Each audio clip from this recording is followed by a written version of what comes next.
बैठे रहे, पूज्य गुरुदेव भगवान के दर्शन आप सभी को प्राप्त होंगे। बोलिए बागेश्वर धाम सरकार की, परम पूज्य गुरुदेव भगवान की, सदगुरु सन्यासी बाबा की, अन्नपूर्णा माई की, भारत हिंदू राष्ट्र की, भारत हिंदू राष्ट्र की, भारत हिंदू राष्ट्र की। जय जय श्री राम, जय जय श्री राम, जय जय श्री राम। हम सभी आज पूज्य गुरुदेव भगवान के दिव्य दर्शन, जो पीछे भी हैं, आप सभी दिव्य दर्शन पूज्य गुरुदेव भगवान के कर सकते हैं। जय श्री राम। आप सभी से अनुरोध है कि आप सभी अपने स्थान पर विराजमान हो जाएं। जो आगे हैं आप लोग पहले बैठ जाएं, क्योंकि पीछे वालों को असुविधा होती है। बैठ जाएं, आप सभी से अनुरोध है, कृपया बैठ जाएं। सभी लोगों से हाथ जोड़ करके प्रार्थना है, कृपया आप सभी अपने स्थान पर विराजमान हो जाएं, ताकि सभी को पूज्य गुरुदेव भगवान के दिव्य दर्शन प्राप्त हो सके। जो आगे हैं आप लोग भैया, आप लोग बैठ जाएं अपने स्थान पर, सभी लोग बैठ जाएं। जय श्री राम।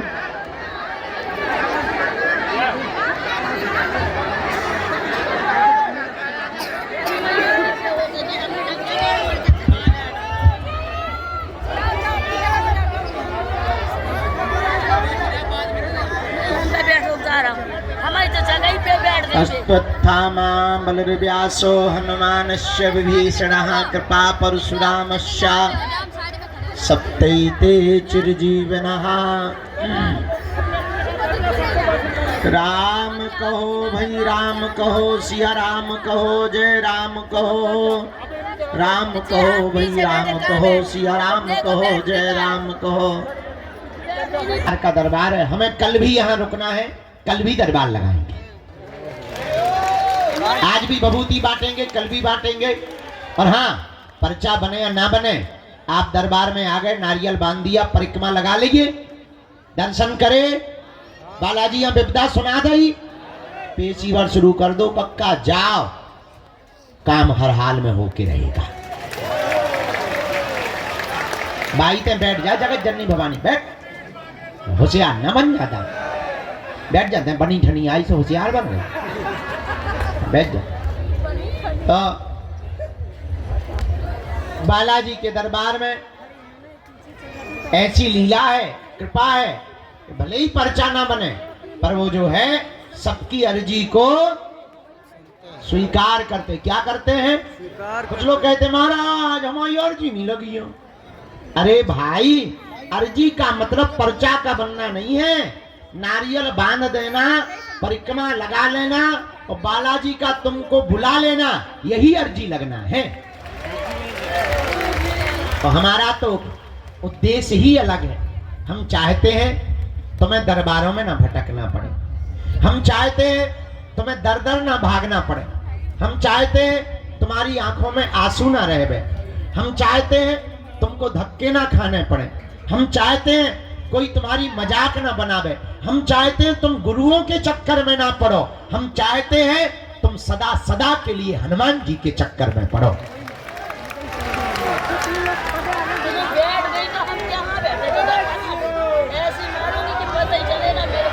और तुम इस चक्कर में न आओ कि तुम्हारा पर्चा बने, तुम इस चक्कर में आओ कि तुम्हें बालाजी मिल जाए, क्योंकि पर्चा से तो तुम्हारी कुछ समस्याओं का समाधान होगा, पर अगर तुम्हें सन्यासी बाबा प्राप्त हो गए, तुम्हें बालाजी प्राप्त हो गए, तो तुम्हारी आने वाली पीढ़ियां भी सदा सदा एक ही वृक्ष के नीचे छाया लेगी। ऐसा पेड़ मत लगाओ जिसमें केवल तुम्हें छाया मिले, ऐसा वृक्ष लगाओ कि तुम्हारी आने वाली पीढ़ियों को भी छाया मिले। वो एक ही वृक्ष है, उसका नाम है हनुमान जी की भक्ति। चारों युग परिताप है परिसिद्ध। हनुमान जी की भक्ति का ऐसा परिताप है कि चारों युगों में व्याप्त है। एक बात तुम याद रखना मेरे पागलों, तुम्हें बनाई हुई बातें, तुमको प्रेषित की हुई शब्दें, तुमको बताए हुए उदाहरण लाखों मिलेंगे।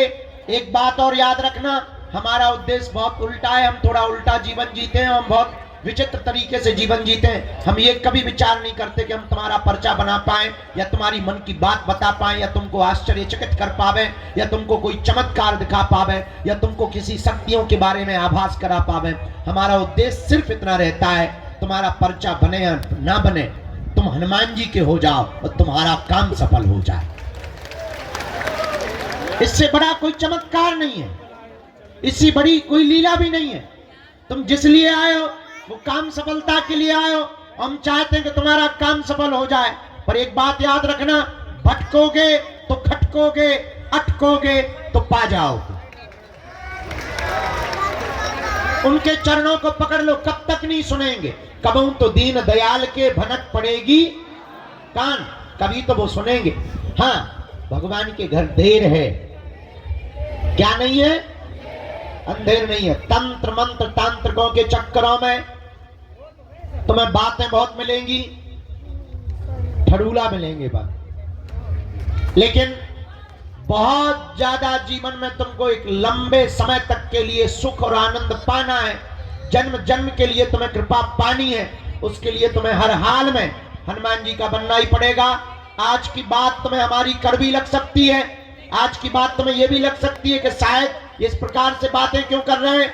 तुमसे ज्यादा विचित्र आदमी हमने दुनिया में देखा नहीं है।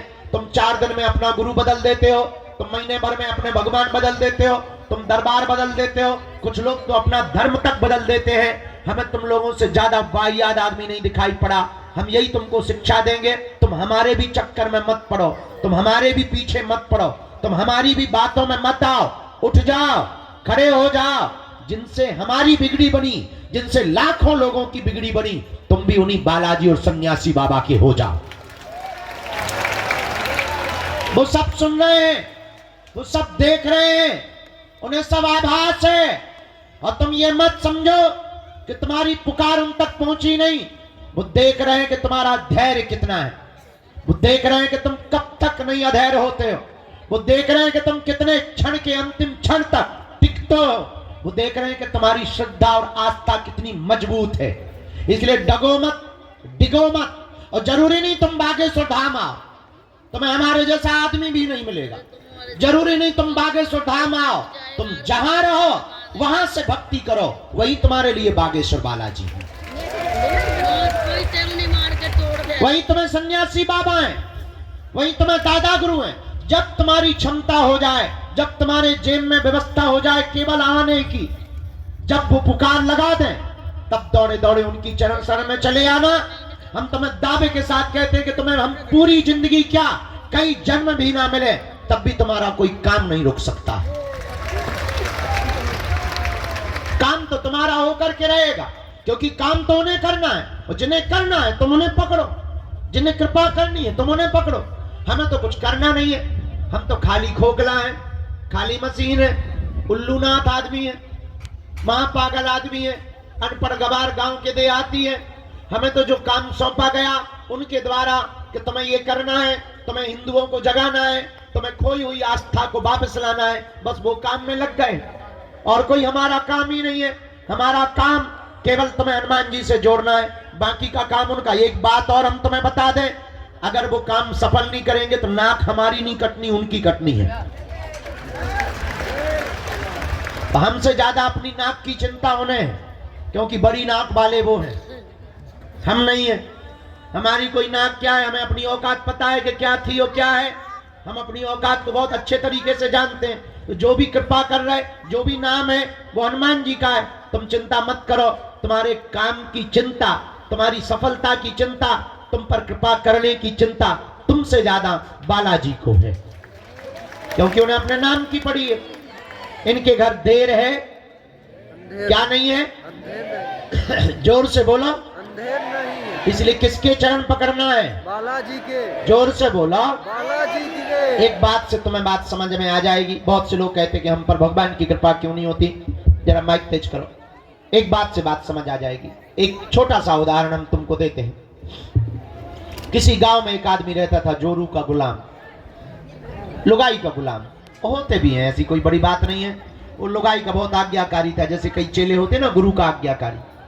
लुगाई का बहुत आज्ञाकारी पति था, किसी गांव में रहता था। बरसात का मौसम आया तो वो मार्केट जा रहा था, तो पत्नी ने पूछा कि कहाँ जा रहे हो। उसने कहा कि मैं मार्केट जा रहा हूँ। पत्नी ने कहा सुनो, बरसात आ गई है, छाता की जरूरत पड़ेगी, एक तुम छाता खरीद लाओ। पति ने कहा कौन सी बड़ी बात, मैं जाके ले आता हूं, चूंकि आज्ञाकारी था। पर पत्नी ने कहा सुनो, मार्केट में सब ठगने वाले रहते हैं, महा ठगुआ, तो तुम जो भी छाता लेना आधी कीमत पर लेके आना। अगर वो 20 बताएं तो तुम 10 में लाना और 10 ही बोलना, क्योंकि वो हमेशा डबल बोलते हैं, दुगुना बोलते हैं। तुम ठग मत जाना, सीधे साधे आदमी हो। और पतियों को इसी बात पे बुद्धू बनाया जाता है कि मेरा पति बड़ा सीधा है। पतियों को बुद्धू बनाने का बहुत सरल तरीका है कि पत्नियां ये भर कह दें कितने सीधे हो तो पति बुद्धू बन जाता है पूरी जिंदगी भर के लिए। और कई बार तो पति खुद बुद्धू, क्या ससुर आता है देखने के लिए, वो कहते लड़का कितना सीधा है, और बेचारा बुद्धू बन जाता है। हाँ, गाय जैसा है। खैर गाय जैसी तो देवियां होती हैं। तो बेचारा पति बोला तुम ठीक कहती हो, मैं सीधा आदमी हूं। तो पत्नी ने कहा कि तुम छाता लेने तो जा रहे हो, पर आधे रेट में लेके आना, खबरदार। पति गया, मार्केट पहुंचा, दुकान पर तो एक छाता देखा। उसने कहा कि इसका प्राइस क्या है, इसका रुपया क्या है, इसका मूल्य क्या, खुदरा मूल्य क्या है। तो दुकानदार ने कहा कि 16 रुपया, सस्ता जमाना था, पुराना जमाना था, 16 रुपये में मिलेगा। इसने कहा कि यार बड़े मूर्ख आदमी हो, 16 रुपया तो बहुत होते हैं, हम तो 8 रुपया देंगे। चूंकि पत्नी की यही आज्ञा थी, तो हम तो 8 रुपया देंगे। दुकानदार बोला कि तुम्हारा दिमाग खराब है, 8 रुपया में तो नहीं आ पाएगा। एक काम करो, न तुम्हारी न हमारी 14 रुपया दे दो।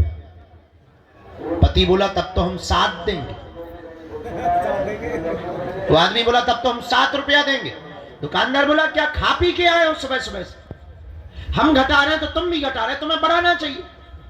चलो अब सुबह सुबह से हमारी बोनी मत खराब करो, एक काम करो, 12 रुपया आय का आय दाम लगेगा, 1 रुपया कम नहीं लगेगा, 1 पैसा नहीं कम लगेगा। बोले फिर तो हम 6 में लेंगे। दुकानदार बोला यार बाप रहे हो, तुम्हारा दिमाग खराब है, ऐसे कोई लेता है, हमारी बोनी खराब कर रहे हो, शर्म नहीं आती तुम्हें, सुबह सुबह आ गए प्राण खाने के लिए। चलो हटाओ, 2 रुपए का हम घाटा से लेंगे, 10 रुपया में ले जाओ। बोले फिर तो हम 5 देंगे। दुकानदार को बड़ा गुस्सा चढ़ा, उसने छाता फेंक के मारा कि तू फ्री में ले जा, 5 क्यों देता है, फ्री में ले जा। तो ये बोला फिर तो हम 2 लेंगे।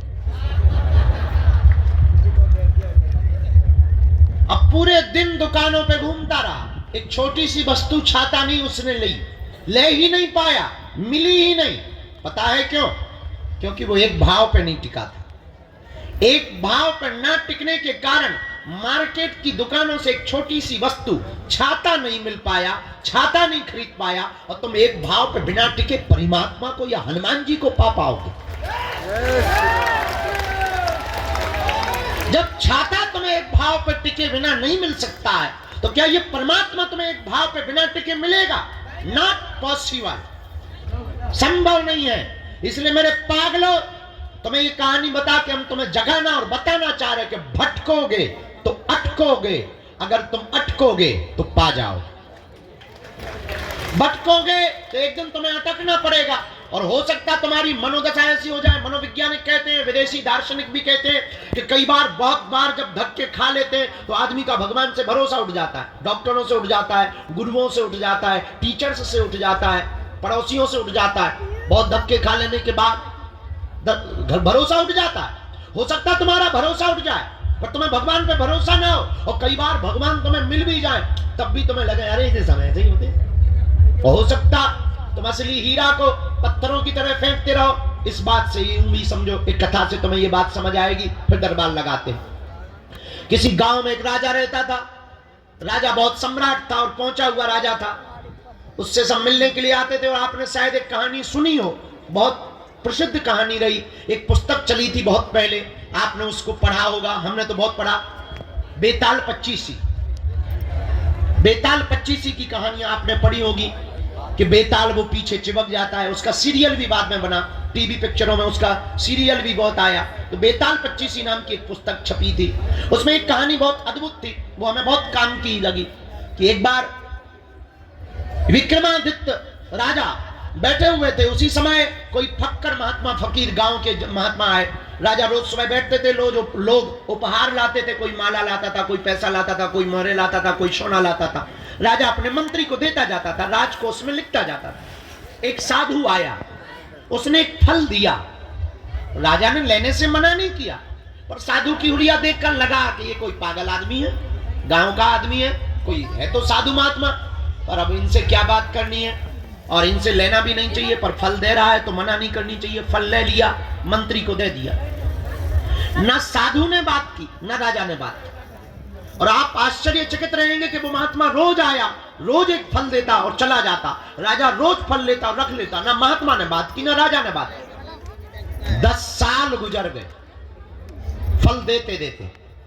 तो एक दिन एक बंदर बैठा था बगल में, तो राजा को वो महात्मा ने फिर फल दिया, तो वो फल लेकर के उस बंदर को दिया। आज मंत्री को ना देकर के बंदर को फल दे दिया।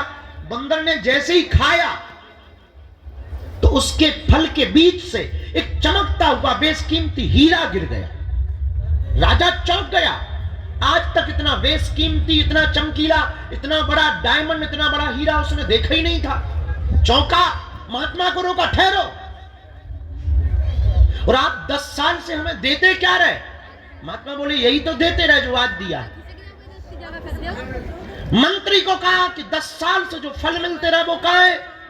मंत्री बोला वैसे हम बहुत सावधान आदमी हैं, हमने फल फेंके तो नहीं है, पर नीचे के गड्ढे में डाल दिए हैं, एक अंडरब्रिज टाइप का है, उसमें हमने जाकर के रखे हैं। राजा ने कहा जल्दी खोलो, और जब दरवाजा खोला तो फलों की सड़ंद की दुर्गंध तो आ रही थी, लेकिन उसके भीतर से चमचमाते हुए हीरा दिखाई पड़ रहे थे।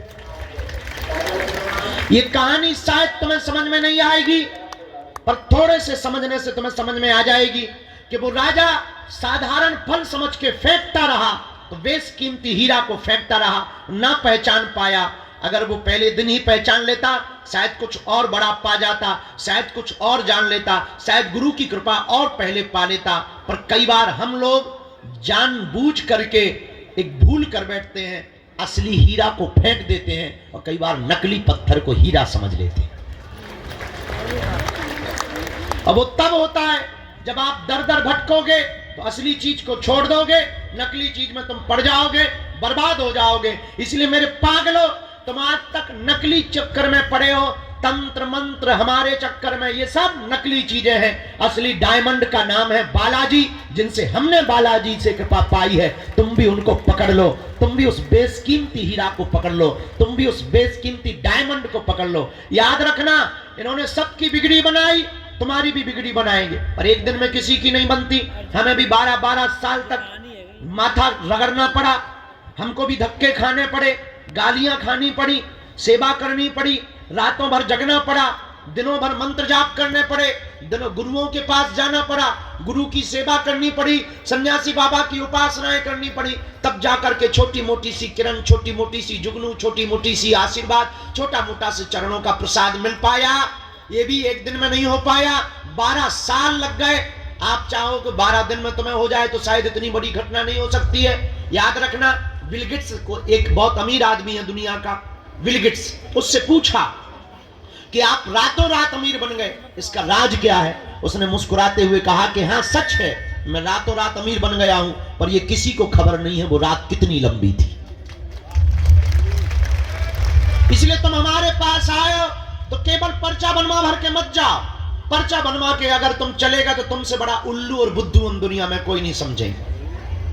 केवल पर्चा बनवा के तुम चलेगा तो सिर्फ खोखले चमत्कार में पड़ेगा। और एक बात और याद रखना, तुम हमारे पास जिस दृष्टि से बालाजी के पास आओगे, हमारे पास मीन्स बागेश्वर धाम, हम नहीं बागेश्वर धाम, हम तो बागेश्वर धाम से हैं, तो बागेश्वर धाम पर जिस दृष्टि से आओगे तुम वही पाओगे। आप केवल चमत्कार देखने आओगे, तुम्हें यहाँ चारों तरफ सिर्फ चमत्कार दिखाई देगा। तुम अगर यहाँ तमाशा देखने आओगे, तुम्हें तरह तरह के कार्टून लोग मिलेंगे तमाशे वाले।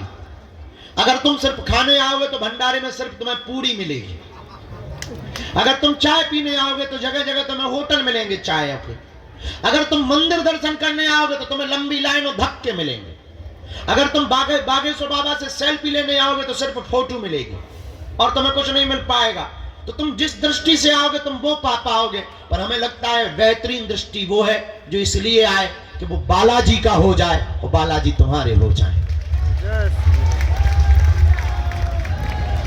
अगर तुम ये पाने आए, अगर ये तुम प्राप्त कर गए तो मेरे पागलों, हम तुम्हें दावे के साथ कहते हैं कि तुम्हारी दुनिया में 4 चांद लग जाएंगे, तुम्हारी जिंदगी के देखने का तरीका बदल जाएगा और तुम्हारी जिंदगी में जब जब भी संकट तो आना तय है, सबकी जिंदगी में आते हैं। भगवान राम के जीवन में भी मंथरा आफत बनी रही, वो ब्रह्म है, उनके जीवन में भी आफतें रही, उनके जीवन में भी उनकी खुद की लुगाई भग गई।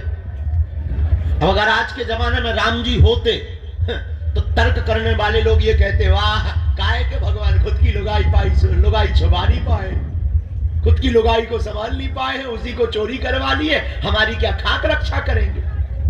आज के लोग होते तो ये जवाब देते, आज के लोग होते तो ऐसा तर्क देते।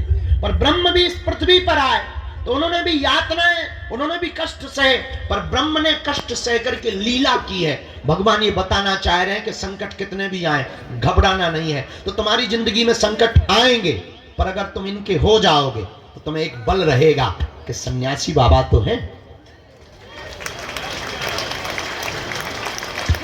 हमारे साथ कौन है? सन्यासी बाबा तो है, बालाजी तो है, गुरुजी। हमें तो बल रहता है, हम तो कहीं भी जाते हैं। अब बड़ी बड़ी आफतें आ रही हैं, लंबे लंबे लोग पीछे लगे तो बहुत से लोग कहते हैं आपको कोई फर्क नहीं पड़ता है। क्या फर्क पड़ेगा, बालाजी तो है, सन्यासी बाबा तो है, वो देखे अपने हिसाब से। हाँ हम जी रहे हैं। बाएं हाथ में राहुल जी विराजमान है, दरबार में पहली अर्जी स्वीकार हुई, राहुल जी विराजमान है। बाएं हाथ में कोने पर आपकी अर्जी स्वीकार हो गई है, आगे की तरफ में आप आ जाएं, आपकी अर्जी बालाजी के चरणों में स्वीकार हो। हाँ निकल के आओ, आगे लेके आओ, यहीं से सामने से आ जाओ, यहीं बीच से आ जाओ। दूसरी अर्जी, सफेद तौलिया बांधे, स्वेटर पहने जी, आइए आपकी अर्जी स्वीकार।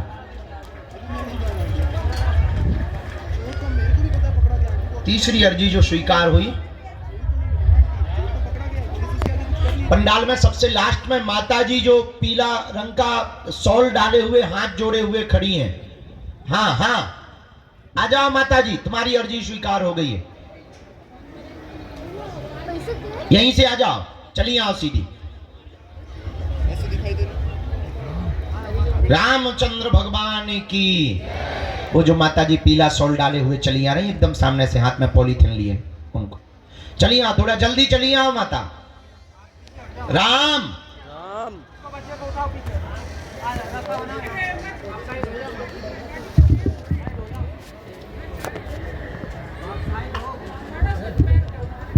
बोलो बागेश्वर बालाजी की, सन्यासी बाबा की।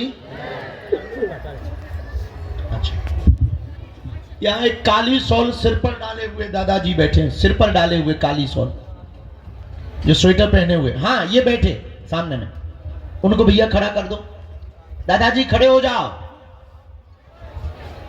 हाँ खड़ा कर दो बेटा, अर्जी हो गई, आ जाओ, यहीं आ जाओ।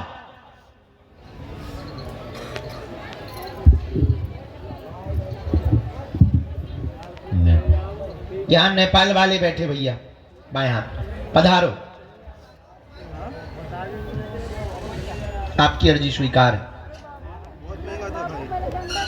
कल रात वाले हो ना, आए आप और केवल बच्चा भर आए, ज्यादा भीड़ लाने की जरूरत नहीं, पधारे।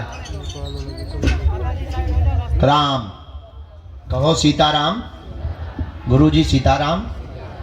मनी मन में सब लोग जप करो, बालाजी से प्रार्थना करो, अर्जी स्वीकार होगा। हाँ ये जो बूढ़ी माता विराजमान है सामने, हाँ हाँ इन खड़ी कर दो इनको, अर्जी इनकी लग गई, हाथ पकड़ लो उनका।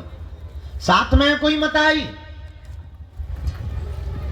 आ जाओ कह दो, अर्जी लग गई।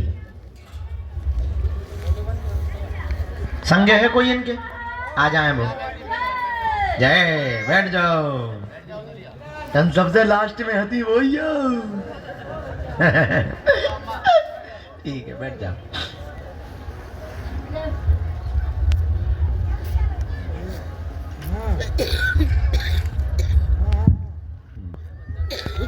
बिटिया आजा, हाथ में टिफिन प्रसाद का लिए हुए, बहुत देर से मनी मन में गाली बक रही। आजा जगत जननी।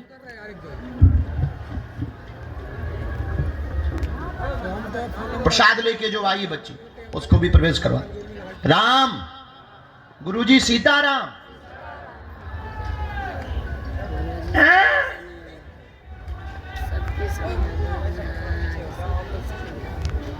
इसके बाद में नहीं 4 5 7 जो माता जी जो सीढ़ियों के पास में चश्मा लगाए हुए बैठी है, आ जाएं। हाँ, शॉल डाले हुए आ जाएं। तुम आज गाली बकत रही सन्यासी बाबा, भारी तेज है बन रज्जासी।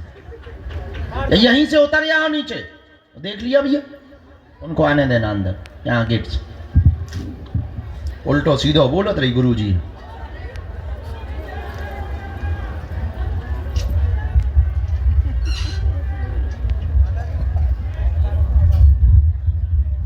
साथ में है कोई, बुला लीजिए।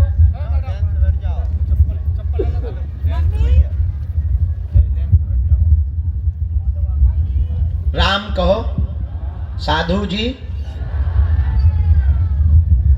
गेट के सामने राजस्थान वाली माता जी, आप हाँ खड़ी हो जाएं, आपकी अर्जी स्वीकार हो गई। आइए, वो जो चुनरी डाले हुए राजस्थान वाली माता जी आ रही हैं, उनको पीला वस्त्र पहने हुए, उनको प्रवेश करवा देना बेटा। राम, गुरुजी सीताराम, बालाजी सीताराम।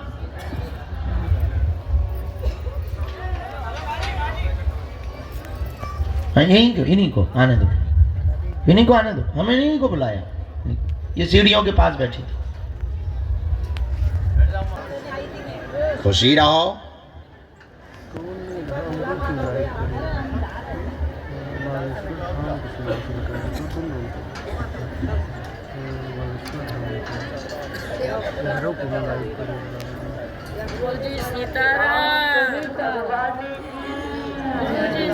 भगवानी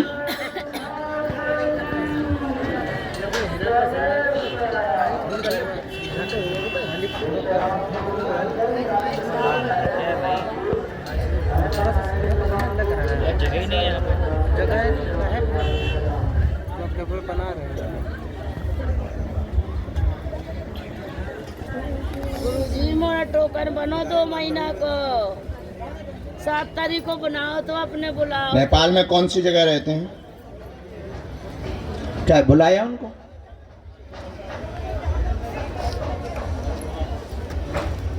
कहाँ पे हो? कोशिश करो। बोलो क्या बात? हमें यहाँ पे आना है, महाराज जी ने बोला है, बोलो उन लोग से।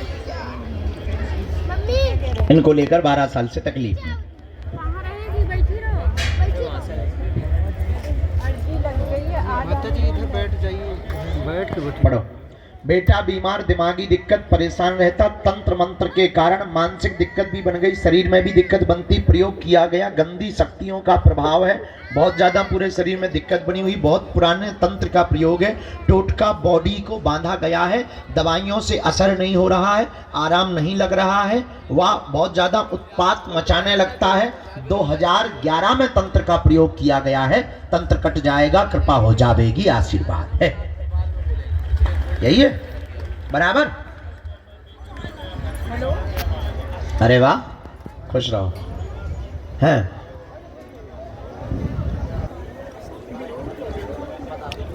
अब उसको आराम है, बधाई हो। तो भंडारा करवाया तुमने? हाँ, भंडारा आप करवा देना। और कन्या विवाह में रुकना ही, इससे सेवा करवाओ, झाड़ू लगवाओ बालाजी की, ये भी ठीक हो जाए। हाँ, अब तुम्हारे घर में तो प्रत्यक्ष प्रमाण है। रवि इधर आओ। उनका भी एक का पर्स गया, 2 हम चीजें बताएं। गुरुजी 4 चेनें भी चोरी हुई है। हाँ भाई, हो जाएगा, वही बता रहे हैं। वो जिनका पर्स और चैन गया, एक महिला पकड़ गई है, चौकी में पहुंचे तो उसके पास जो भी सामान मिल रहा है आप भी पहुंचे। मोबाइल भी उसके पास मिले हैं, वो भी मिले हैं, 1-2 चोर और हम पकड़वा रहे हैं। आप पहुंचो, अपना सामान चेक कर लो, उसका पहले प्रूफ बताना, फिर आपको मिलेगा।